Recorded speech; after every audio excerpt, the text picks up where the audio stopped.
مکہ مکرمہ فتح ہوا اور ہمارے آقا صلی اللہ علیہ وسلم فاتح بن کر مکہ مکرمہ میں جلوہ گر ہوئے۔ آپ کا دربار عام منعقد ہوا، اسلامی افواج ہیں اور ہزاروں اسلام کے دشمن حاضر ہیں۔ یہ کون ہیں جو کھڑے ہیں سر جھکا کر، نگاہیں نیچی کر کے لرز رہے ہیں؟ یہ وہ ظالم اور جفاکار ہیں جنہوں نے میرے نبی کے راستے میں کانٹے بچھائے تھے۔ یہ وہ جفاکار تھے جنہوں نے حضور پر پتھروں کی بارش کی تھی۔ یہ وہ ظالم لوگ تھے جنہوں نے بار بار سرکار نامدار پر قاتلانہ حملے کیے تھے، بے رحم اور بے درد۔ انہوں نے حضور کے دندان مبارک کو شہید کیا تھا۔ ان میں وہ لوگ بھی شامل ہیں جو لرز رہے ہیں، سر چکا کے کھڑے ہیں، ہمارے لیے فیصلہ کیا ہوگا، کہ جنہوں نے حضور کو گالیاں دی تھی اور مبارک قلب کو زخمی کیا تھا۔ ایسے درندہ صفت جانوروں سے بدتر لوگ بھی شامل ہیں جنہوں نے حضور کے مبارک گلے میں چادر کا پھندا ڈال کر گلے مبارک کو گھونٹا تھا۔ ان میں وہ لوگ بھی ہیں کہ جنہیں حضور کے ہجرت کرنے کے بعد بھی سکون نہیں ملا، ان کو چین نہیں ملا۔ انہوں نے سینکڑوں کلومیٹر کا فاصلہ طے کر کے حضور پر مدینہ پاک میں حملے کیے۔ ان میں وہ لوگ بھی شامل ہیں جنہوں نے حضور کے پیارے چچا جان حضرت سیدنا حمزہ کو قتل کیا تھا۔ حضور کے پیارے چچا جان کی مبارک ناک، کان اور آنکھیں پھوڑی تھی، جگر کو چبانے کی کوشش کی۔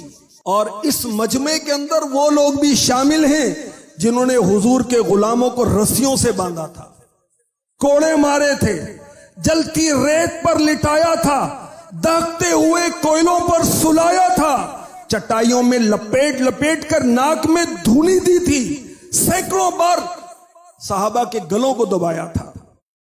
یہ سب مجرم کے طور پر کھڑے اور لرز رہے ہیں کہ ہمارے لیے کیا فیصلہ ہوتا ہے، اور سوچ رہے ہیں کہ شاید آج ہماری لاشوں کو کتے کھائیں گے۔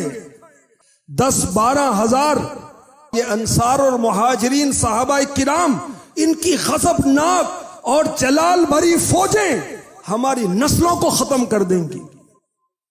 ان کے سینوں میں خوف و ہراس ہے، ڈر رہے ہیں، بدن کی بوٹی بوٹی پھڑک رہی ہے، دل دھڑک رہے ہیں، کلیجے منہ کو آ رہے ہیں، اور مایوسی اور نا امیدی کی خطرناک فضا میں ایک دم میرے نبی کی نگاہ رحمت ان کی طرف متوجہ ہوتی ہے۔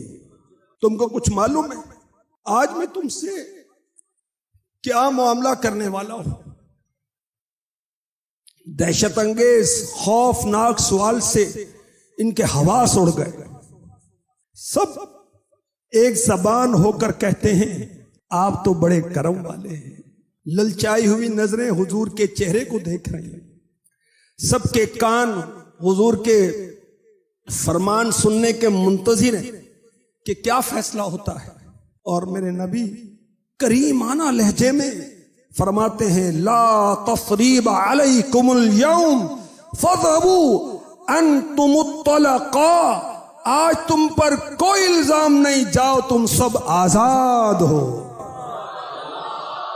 یہ سن کر سب رونے لگے، اور میرے نبی نے جو عام معافی عطا کی تو کیا نتیجہ نکلا؟ زبانوں پر بے ساختہ جاری ہو گیا لا الہ الا اللہ محمد الرسول اللہ صلی اللہ تعالی علیہ وسلم۔ میرے آقا علیہ الصلوۃ والسلام پر یہ ایمان لائے اور دامن اسلام سے وابستہ ہو گئے۔ جہاں تاریک تھا، بے نور تھا اور سخت کالا تھا، کوئی پردے سے کیا نکلا کہ گھر گھر میں اجالا تھا۔ میرے نبی کی شان دیکھی کہ قابو پاتے ہیں، غلبہ پاتے ہیں اور پھر معاف فرما دیتے ہیں۔